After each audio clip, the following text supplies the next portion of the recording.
하신 하나님, 우리를 구원하시고 하나님의 자녀 삼아 주시고 거룩한 주일날 주의 전에 모여서 함께 예배드릴 수 있게 하심에 감사를 드립니다.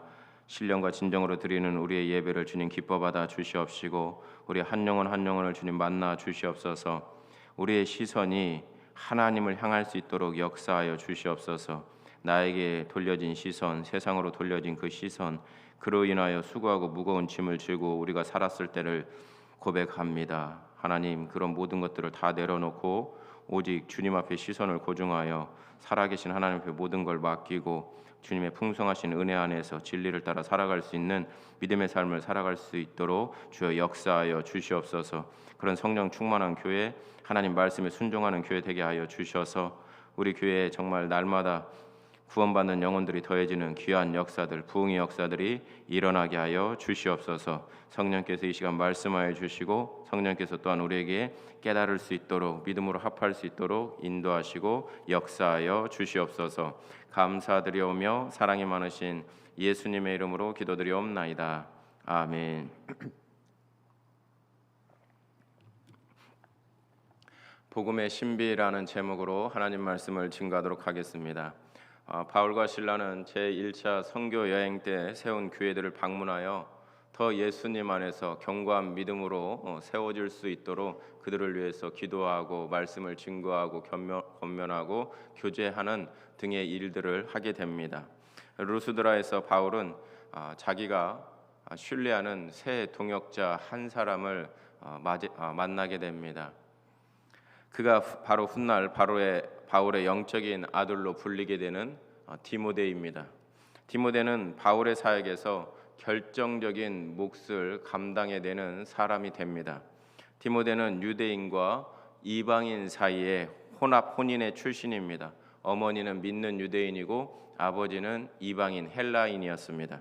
유대적 견해로는 이러한 일은 허용되지 않았습니다. 그러나 이러한 혼인으로부터 출생하는 아이들은 모세 율법 앞에서 유대인으로 여겨졌으며 할례를 받아야만 했습니다. 바울은 유대인들을 고려하여 디모데에게 뒤늦게 할례를 행합니다. 사도행전 16장 3절 말씀을 보시면 바울이 그를 데리고 떠나고자 할새 그 지역에 있는 유대인으로 말미암아 그를 데려다가 할례를 행하니 이는 그 사람들이 그의 아버지는 헬라인인 줄 다 알미러라. 디모데에게 바울이 할례를 행한 것은 바울이 유대인들을 불필요하게 자극하지 않기 위한 것이며 그의 선교 사역을 위험에 빠뜨리지 않기 위해서입니다. 바울의 사역 철학이 있습니다. 바울의 사역 철학이 뭐냐면 한 영혼이라도 더 구원할 수 있다면 내 어떤 것을 고집하지 않고 그 사람에게 맞춘다라는 것입니다. 그 사람에게 맞출 수 있는 사람, 그게 진정한 하나님의 사람이고 성령 충만한 사람이고 능력 있는 사람입니다. 능력 있는 사람은 맞출 수 있습니다. 우리가 어떤 운동을 잘하게 되면 그 나보다 조금 못하는 사람에게도 맞출 수 있고 조금 많이 못하는 사람에게도 맞출 수 있고 초보자에게도 맞출 수 있습니다. 우리가 영적으로 실력이 쌓여지면 어떤 모습이 되어야 되냐면요, 연약한 새신자부터 정말 믿음 좋은 분들까지 그 사람에게 맞춰서 내 모습을 낮출 수 있는 그런 모습이 되어야 됩니다. 왜냐하면 그 모든 것을 통해서 하나님께 영광 돌리기 위해서고 한 영혼이라도 더 구원을 받게 하기 위해서입니다. 고린도전서 9장 20절과 23절에 이런 말씀이 기록되어 있습니다. 유대인들에게 내가 유대인과 같이 된 것은 유대인들을 얻고자 함이요 율법 아래에 있는 자들에게는 내가 율법 아래에 있지 아니하나 율법 아래에 있는 자같이 된 것은 율법 아래에 있는 자들을 얻고자 함이요 율법 없는 자에게는 내가 하나님께는 율법 없는 자가 아니요 도리어 그리스도의 율법 아래에 있는 자이나 율법 없는 자와 같이 된 것은 율법 없는 자들을 얻고자 함이라. 약한 자들에게 내가 약한 자와 같이 된 것은 약한 자들을 얻고자 함이요 내가 여러 사람에게 여러 모습이 된 것은 아무쪼록 몇 사람이라도 구원하고자 함이니 내가 복음을 위하여 모든 것을 행함은 복음에 참여하고자 함이라 라고 말씀합니다. 여러 사람의 유형이 있는데 바울은 그 사람을 구원할 수만 있다면 나는 그 사람에게 맞출 수 있다. 그리고 맞춰서 그 영혼을 낮은 자세로 섬겼다. 왜냐하면 한 영혼이라도 더 구원할 수 있도록, 한 영혼이라도 더 구원받고 하나님 나라가 이 땅 가운데 더 세워질 수 있기를 원했기 때문입니다. 내가 여러 모습으로 바뀌는 동기와 목적이 중요하다라는 것입니다. 내가 여러 말을 하고 이 말을 하고 저 말을 하고 이런 저런 행동을 하게 됩니다. 이곳에서는 이 말을 하는데 저곳에서는 다른 말을 할 수 있습니다. 우리는 한 가지 원칙을 고수하며 어떤 심플하게 그 삶을 살고 싶어 합니다. 그런데 하나님의 사람들, 성령 충만한 사람들, 바울이 어떤 모습을 기록하고 있습니까? 이쪽에서는 이 말을, 저쪽에서는 저 말을, 이쪽에서는 유대인처럼, 그리고 저쪽에서는 율법 없는 자처럼, 또 저쪽에서는 율법 있는 자처럼 약한 자에겐 약한 자의 모습으로 변모해서 다가가더라는 것입니다. 내가 여러 말을 하고 이 말 저 말을 하고 이런 저런 행동을 하는데 그 동기와 목적이 하나님을 위한 것이냐 그렇지 않느냐가 중요하다라는 것입니다. 갈라디아서 6장 15절 말씀을 보면 할례나 무할례가 아무것도 아니로되 오직 새로 지으심을 받는 것만이 중요하니라. 성경적인 관점에서는, 신학적인 관점에서는 할례나 무할례가 중요하지 않습니다. 육신에 하는 할례는 아무런 의미가 없어요. 중요한 것은 마음의 할례, 마음에 내가 예수 그리스도를 영접하고 나는 죽고 이제는 예수로 사는 것을 받아들이는 것이 중요하거든요. 그러니 육신의 할례는 아무런 의미가 없어요. 그렇지만 그 아무 의미 없는 퍼포먼스일 수 있고 행위일 수 있지만 유대인들에게는 굉장히 중요하기 때문에 유대인들을 섬겨야 되고 유대인들에게 복음을 증거해야 될, 그리고 그것들이 문제가 될 수 있는 소지가 있는, 여지가 있는 이 디모데에게는 뒤늦게나마 할례를 행합니다. 아마 할례를 행하면서 이런 말씀들을 아마 디모데에게 사도 바울이 해주지 않았을까 생각합니다. 디모데야, 할례나 무할례는 아무것도 아니야. 육신의 할례는 아무것도 아니야. 그러나 너에게 지금 고통일 수 있는 이 할례를 행하는 것은, 지금까지는 괜찮다고 했던 이 할례를 행하는 것은 이 유대인들에겐 이게 거치는 돌이 될 수 있어. 복음의 장애가 될 수 있어. 이 유대인들 중에 한 영혼이라도 더 구원받아야 되고 주께로 돌아올 사람이 있는데 이 할례 문제 때문에 그 영혼이 돌아오지 않는다면 하나님이 얼마나 애통하시겠니? 그러니 이 할례를 행하는 것이다. 이 할례의 의미를 잊지 마. 라면서 아마 할례를 하지 않았을까 생각을 합니다.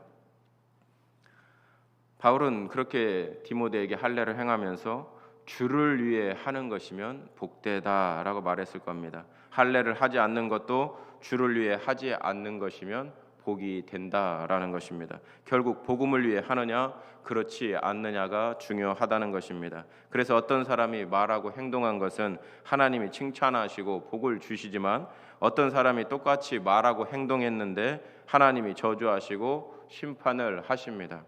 아벨과 가인은 하나님 앞에 똑같이 예배를 드렸습니다. 그런데 아벨의 제사는 받으시고 가인의 제사는 받지 않으십니다. 왜냐하면 아벨은 믿음으로 드렸고 가인은 믿음이 없이 드렸기 때문에 그렇습니다. 그 마음의 문제다라는 것입니다. 형식은 문제가 안 되는데 둘 다 똑같이 하나님 앞에 예배를 드렸는데 아벨은 거기에 믿음을 담고 마음을 담아 하나님께 드렸는데 그 형은 그런 믿음과 마음이 없이 형식만 드렸다. 형식만 드리는 가인의 예배는 받지 않으시고 그 믿음이 있고 마음이 있는 아벨의 제사만 하나님이 받으셨다라는 것이죠. 디모데에게는 할례를 행했던 바울이 또 다른 영적인 아들이 있는데 디도입니다. 그래서 목회자, 나중에 훗날 목회자가 되는 이 두 명의 영적인 아들이 디모데와 디도라는 아들이 바울에게는 있었습니다. 육신으로는 비록 자녀가 없었지만 영적으로 낳은 그런 자녀가 바로 디모데와 디도입니다. 그런데 디도에게는 할례를 행하지 않습니다. 이유는 똑같습니다. 디도는 아빠도 엄마도 다 이방인입니다. 다 이방인이기 때문에 그에게는 할례를 행하지 않는 것이 오히려 복음일 수 있으니까, 오히려 거치는 게 아니고 참된 역사가 일어날 수 있으니까 바울은 똑같은 원리를 가지고 디도에게는 할례를 행하지 않습니다. 목적에 따라 방법은 변경될 수 있으며 그에 따른 적절한 방법을 택할 수 있는 지혜를 성령을 통해서 우리는 가져야 합니다. 그러나 동기와 목적만큼은 변경되어서는 안 됩니다. 복음을 위하여 하나님의 뜻을 위한 동기와 목적은 변해선 안 됩니다. 선한 뜻을 막고 때로는 하나님께서 다른 길을 여실 때가 있습니다. 보편적이지는 않지만 하나님께서는 가끔 성도의 선한 뜻을 막고 다른 길로 인도하십니다. 오늘 본문 6절에서 10절 말씀을 보면 복음 전파는 하나님의 뜻이고 하나님은 이 복음 전파를 통해서 영혼을 구원하는 것이 하나님의 최종 목적입니다. 가장 원하시는 겁니다. 그래서 바울은 이 복음 전파의 사명을 띠고 세계 곳곳을 성령의 인도함을 받고 복음을 증거합니다. 이곳 저곳에서 계속해서 복음을 전하고 구원받을 자들을 찾고 예수를 믿게 만들고 교회를 세우고 교회 안에 그들이 이제 부탁을 해서 교회 안에서 믿음 생활 잘하기로 잘할 수 있도록 해준 다음에 또 복음지를 옮기고 또 옮기면서 계속해서 복음을 전합니다. 그런 바울이 하나님의 뜻을 쫓아서 아시아에 가서 복음을 전하려고 합니다. 그런데 그 선한 뜻을 가로막힙니다. 그 선한 뜻을 가로막은 것은 환경도 아니고 악한 마귀도 아니고 성경을 보니까 하나님이셨다, 성령이셨다라고 이야기를 합니다. 왜 하나님이 당신이 원하시는 그 선한 뜻 그리고 성도인 우리에게 교회에게 맡기신 그 선한 뜻을 하나님 스스로가 가로막는 이런 말도 안 되는 것을 하시는가? 이런 건 보편적으로 일어나지는 않지만 이럴 때는 특별한 하나님의 계획과 더 큰 섭리가 있음을 믿으시기 바랍니다.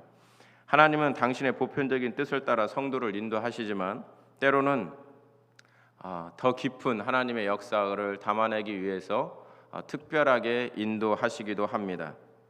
결국에는 하나님께서 더 풍성한 은혜로 채워주시고 여기에는 하나님의 더 깊은 속뜻이 있다라는 것입니다.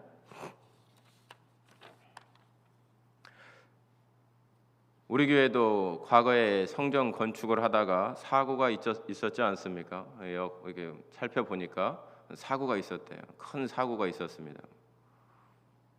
한번 생각해 보십시오. 하나님의 예배당, 교회를 세우는 데 있어서 왜 이런 불미스러운 일들이 일어나는가? 아니 우리 교회뿐만 아니라 교회사를 이렇게 보면 이 성전 건축하다가 사건 사고가 많이 일어납니다.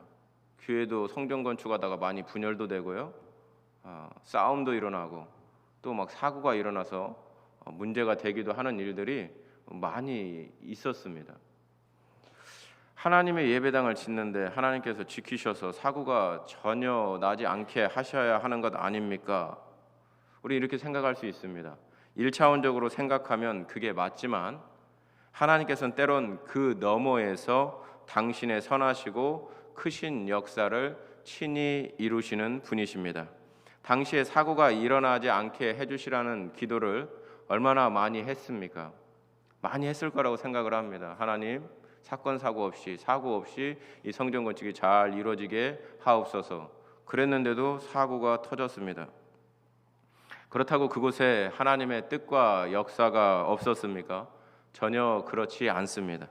우리가 미처 생각하지 못한 더 크고 더 선한 뜻과 역사가 그곳에도 똑같이 있는 것입니다. 할렐루야. 하나님께서는 가끔 성도의 선한 뜻을 막으십니다. 그러나 그때도 하나님을 신뢰하고 온전히 따를 수 있는 믿음을 주셔서 더 풍성한 은혜와 열매를 맺게 하십니다. 우리 교회에서 더 풍성한 은혜와 열매가 맺어지는 믿음의 행보가 이루어지길 예수님의 이름으로 축복합니다. 그래서 오늘 사도행전에서 나왔던 역사처럼 구원받는 수가 더해지는, 하나님께서 구원받는 영혼들을 우리 교회로 보내주는 그런 귀한 역사가 일어나길 바랍니다. 그러기 위해선 우리는 어떻게 해야 될까요? 주가 주신 권세를 사용해야 합니다.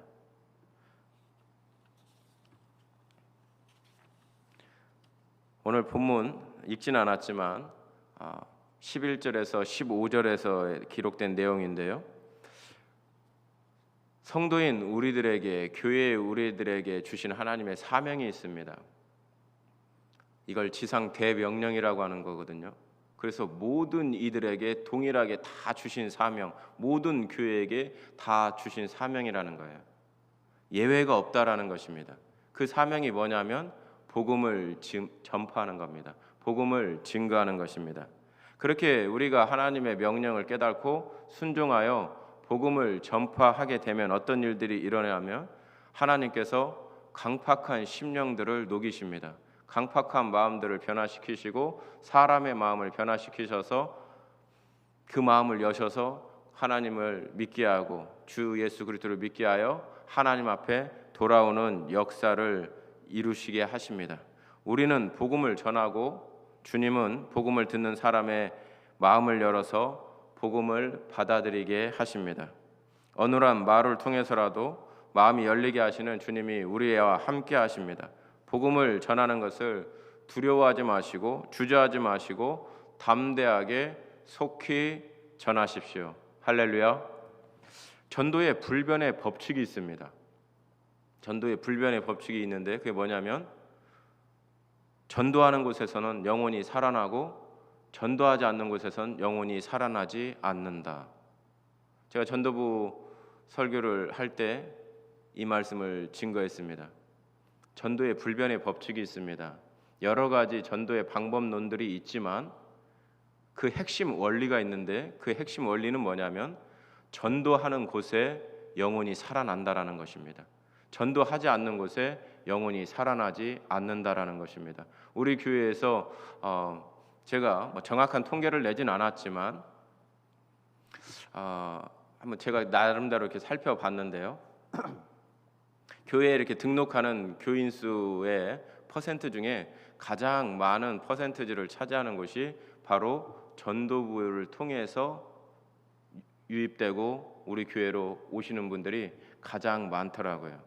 그런데 우리 교회 전체 교인의 수에 비하면 전도부 인원들의 수는 매우 작습니다. 적습니다. 그런데도 불구하고 수가 훨씬 많은 우리 전체의 수보다 전도부에서 그를 통해서 주께로 돌아오고 교회로 돌아오는 등록하는 인원들이 많은 이유가 뭘까요? 간단합니다. 하나님의 말씀이거든요. 전도의 불변의 법칙.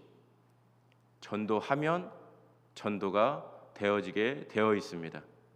우리가 능력이 있어서가 아니고 우리가 부족해서도 아니고 우리가 전도를 하게 되면 전도할 때 하나님께서 사람의 마음을 열어서 구원받을 자들을 구원받게 하시는 놀라운 일들이 일어나게 하시는 겁니다. 바울이 복음을 전파하고 전도하자 하나님께서 영혼을 구원하는데 큰 역할을 하는 루디아를 붙여주십니다. 주님이 옥감 장사하는 여사장 루디아의 마음을 여셔서 복음 전파자인 바울과 일행들을 돕고 섬기도록 하십니다. 자원하는 심령으로 강권하여 돕고 섬기도록 하십니다. 그래서 예전에 많은 부흥사분들이 그런 말씀을 하셨어요. 복 받고 싶습니까? 축복받고 싶습니까? 그러면 전도하십시오. 전도하는 걸 하나님이 기뻐하시고 영혼 구원하는 것을 하나님이 기뻐하십니다. 전도하시면 하나님께서 큰 복을 주십니다. 이런저런 복을 주십니다. 라고 많이 외쳤던 때가 있었습니다. 여러분, 전도를 하게 되면 하나님께서 하나님 나라를 이루어 가시고 교회도 복되게 하시지만 개인도 복되게 하십니다. 특별히 사람을 만남의 축복을 주셔서 하나님이 복되게 하십니다. 사람이 사람다워지고 사람이 복된 것을 만드는데 가장 중요한 역할을 하는 것이 바로 좋은 사람이고 복된 사람과의 만남입니다. 누군가를 만나느냐에 따라서 누군가와 교제를 하느냐에 따라서 그 사람이 좋은 사람이 될 수도 있고 복된 사람이 될 수도 있고 그렇지 않은 사람이 될 수도 있다라는 것은 우리는 다 아는 사실 아닙니까?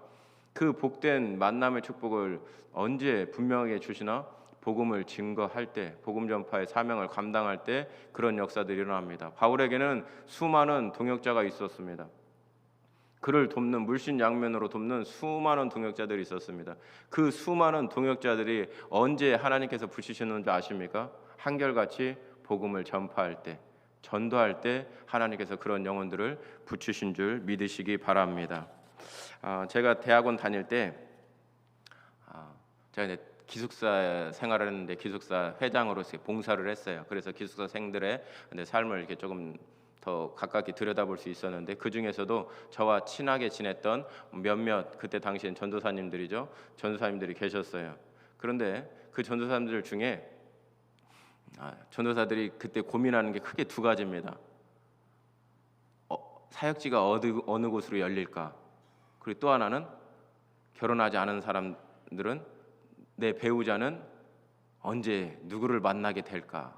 어떻게 만나게 될까? 이런 게 가장 큰 기도 제목이고 고민이에요. 그 중에서도 이 배우자를 놓고 기도하는 친구들이 있었는데, 그 중에서도 기억나는 친구가 2명이 있습니다. 결혼하기가 조금 스스로가 얘기를 하는 겁니다. 어려운 조건에 있는, 그래서 사람들이 이렇게 좋아하지 않아요. 여자들이 좋아하지 않는 그런 어떤 여러 가지를 갖추고 있어요. 여러 가지 구체적으로 얘기할 수 없지만 그렇습니다. 본인들이 그렇게 이야기를 해요. 그리고 실제적으로 그 과정들을 봤는데 본인들 둘은 이상형을 만났다고 이야기를 합니다. 자매들을 만났는데 너무 이상형이래요. 근데 그 둘 다 공교롭게도 이 둘 전도사들이 다 전혀 이상형이 아니라고 합니다. 그래서 만나고 싶지도 않았다. 그런 과정들을 제가 쭉 지켜봤거든요. 그런데 하나님께서 그들에게 마음을 여셔요. 그리고 이들에게 정말 겉으로 보이지 않는 내면의 가치를 그 자매들이 볼 수 있게 만듭니다.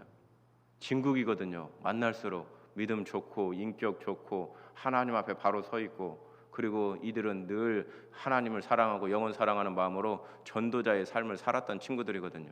결국 그들이 이상형이라고 여겼던, 그런데 그 여자들은 거부했던 그 자매들의 마음을 변화시켜서 지금 결혼해서 이제 목사님, 사모님이 되셔서 가장 힘이 되는 동역자가 되어서 지금 힘차게 각자의 하나님이 부르신 곳에서 사명을 잘 감당하고 있습니다. 여러분, 전도하십시오. 전도를 해야 하나님 뜻도 이루고 교회도 부흥되고 우리도 하나님 앞에 큰 축복을 받을 수 있습니다. 바울은 주님이 주신 권세로 귀신을 쫓아냅니다. 내가 무슨 능력으로 이런 영혼을 구원해낼 수 있는가? 아닙니다. 저와 여러분에게는 이미 모든 귀신을 제어할 수 있는, 사람들이 그 마음 가운데 자신들도 알지 못하는 가운데 강팍한 심령을 갖게 만들고 복음을 거부하게 만드는 악한 영이 있다라고 성경은 이야기하거든요. 그 악한 영을 꺾을 수 있는, 제어할 수 있는 권세를 성도에게 주셨다고 말씀합니다. 예수 믿는 성도에게는 귀신을 제어할 권세가 주어졌습니다. 권세는 권력과 세력, 권위, 권능이라는 뜻이에요. 이 권세는 예수 믿는 성도에게 예수님께서 주신 권세입니다. 내가 잘나서 받은 것도 아니고 내가 못났다고 받지 못할 것도 아닙니다. 주님이 선물로 주셨기에 믿음으로 취하시기만 하면 됩니다. 이 권세가 내 것이라고 인정하는 순간 내 것이 되고, 내가 사용하면 나를 통해 역사되는 것입니다. 할렐루야. 이게 중요해요. 하나님이 나에게 모든 귀신을 제어할 권세를 주셨다. 하나님이 하나님의 뜻에 순종할 수 있는 모든 은혜를 나에게 주신다 라는 믿음을 가지고 그것을 사용하면 나를 통해서 그게 나타나는 것입니다. 그래서 전도를 하면 전도가 되어지고 영혼이 살아나지만, 전도를 하지 않으면 안타깝게도 그런 모든 권세와 권능과 능력들은 그냥 내 안에서 사장돼 버리는, 그래서 아무런 역사가 일어나지 않는 안타까운 일들이 일어나게 되는 것입니다. 예수님의 이름으로 귀신을 쫓아내면 귀신은 쫓겨나가는 것입니다. 귀신은 우리에게 좋은 모든 것을 빼앗아가는 존재라고 성경은 이야기를 합니다. 사람에게 좋은 모든 것을 빼앗아가는 존재가 있는데 그게 바로 악한 마귀다. 때로는 도적질하고, 때로는 속이고, 때로는 덫을 놓고, 때로는 우리로 하여금 믿음을 갖지 못하게 하고, 때로는 우리로 하여금 사명의 하나님의 진리의 말씀을 쫓아 순종하지 못하게 함으로 우리에게 주신 모든 축복들과 그 권세들과 은혜들을 우리로 하여금 사용하지 못하게 하거나 주신 것들을 빼앗아가는 존재가 바로 악한 마귀 사단이다라고 이야기를 합니다. 그러나 이 모든 악한 마귀의 권세를 제어할 권세, 그 능력, 그 권능을 성도에게 주셨다라고 말씀합니다. 그래서 우리는 이 귀신과 함께 동행하면 안 됩니다. 마귀는 성도와 동행할 수 없는 존재입니다. 그런데 이 마귀란 놈은 인격이 매우 더러워서 초청도 안 하고 허락도 안 했는데 우리 곁에서 동행하며 우리의 좋은 것을 빼앗아가려고 혈안이 되어 있습니다. 그렇기 때문에 내쫓아야 하는 것입니다. 예수님의 능력으로, 예수님이 주신 그 권세로 물리쳐야 되는 것입니다. 흑암의 권세, 음부의 권세, 악인의 권세, 사망의 권세를 예수님이 주신 권세로 물리쳐야 하는 것입니다. 마가복음 3장 27절의 말씀을 보면 사람이 먼저 강한 자를 결박지 않고는 그 강한 자의 집에 들어가 세간을 늑달치 못하리니 결박한 후에야 그 집을 늑탈하리라 라고 예수께서 말씀하십니다. 무슨 말입니까? 악한 마귀를 물리쳐야 우리에게 영혼을 구원할 수도 있고 우리가 빼앗긴 것을 되찾아올 수도 있고 악한 마귀를 물리쳐야 하나님이 우리에게 주신 좋은 것들을 보존하고 계속해서 누릴 수 있다라는 말씀입니다. 할렐루야. 그런데 우리가 영적으로 깨어있지 못하면 이 보이지 않는 세계를 우리가 보지 못하고 살아갑니다. 마치 마귀가 없는 것처럼, 악한 마귀가 두루 삼킬 자를 찾는 것처럼 두루 돌아다니면서 공격을 하고 호시탐탐 틈을 노리는데 그런 존재가 마치 없는 것처럼 그냥 우리는 그렇게 신앙생활을 할 수 있다라는 것이죠. 마귀에게 빼앗긴 영혼, 마귀에게 빼앗긴 물질, 마귀에게 빼앗긴 건강, 마귀에게 빼앗긴 인생 등 다시 빼앗아 오려면 마귀를 물리친 후에 가져올 수 있습니다. 성도인 우리에게는 마귀의 모든 권세를 제어할 권세를 주었습니다. 마귀에게 빼앗긴 모든 것을 주님이 주신 권세를 사용하여 다 되찾아 오시기 바랍니다. 또한 마귀에게 빼앗기는 일이 없으시기를 예수님의 이름으로 축복합니다. 성도인 우리에게는 마귀를 권세를 제어할 모든 권세가 이미 주어졌습니다. 복음을 증거할 수 있는 모든 능력을 이미 받았습니다. 그러므로 이제는 사용하시기만 하면 됩니다. 그러면 영혼이 잘된 같이 범사가 잘되고 강건해지는 전인적인 복을 누리게 될 것입니다. 마귀의 거짓으로 인한 낙심에 빠지지 마시고 마귀를 꾸짖으십시오. 만약에 여러분들의 지금 마음 가운데서 낙심이 찾아오고 있다, 좌절이 찾아오고 있다, 인간은 그럴 수 있지, 그렇게 생각만 하시면 안 됩니다. 이건 내 안에 불신앙이 있다라는 겁니다. 가만히 놔둬서는 안 됩니다. 내 시선을 하나님께 고정해야 됩니다. 하나님을 향해야 됩니다.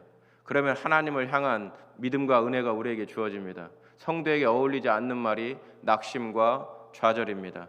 낙심과 좌절이 하나님을 가까이 바라볼 때, 하나님을 향한 시선을 고정할 때 낙심과 좌절은 사라집니다. 그리고 두려움들이 사라지고 참된 평안함과 소망과 믿음에서 오는 확신이 생겨나게 됩니다. 여러분들을 낙심케 하는 그런 어떤 마귀의 역사가 있다면 가만히 놔두지 마시고 예수의 이름으로 꾸짖으시기 바랍니다. 성도가 낙심하는 걸 하나님이 원치 않으시고 정말 성도답지 않은 모습이 바로 낙심하는 거예요. 좌절하는 것입니다. 우리는 나의 힘으로 살질 않거든요. 오직 하나님의 능력으로, 하나님의 은혜로 살아요. 그러면 하나님의 능력에 제한이 있습니까? 하나님의 은혜에 제한이 있습니까? 절대 제한이 없습니다.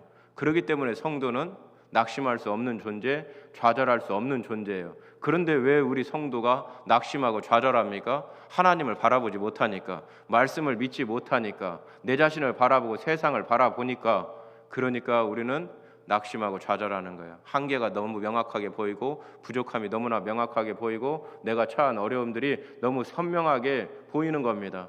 그러니 좌절과 낙심이 끊이지 않는 거예요.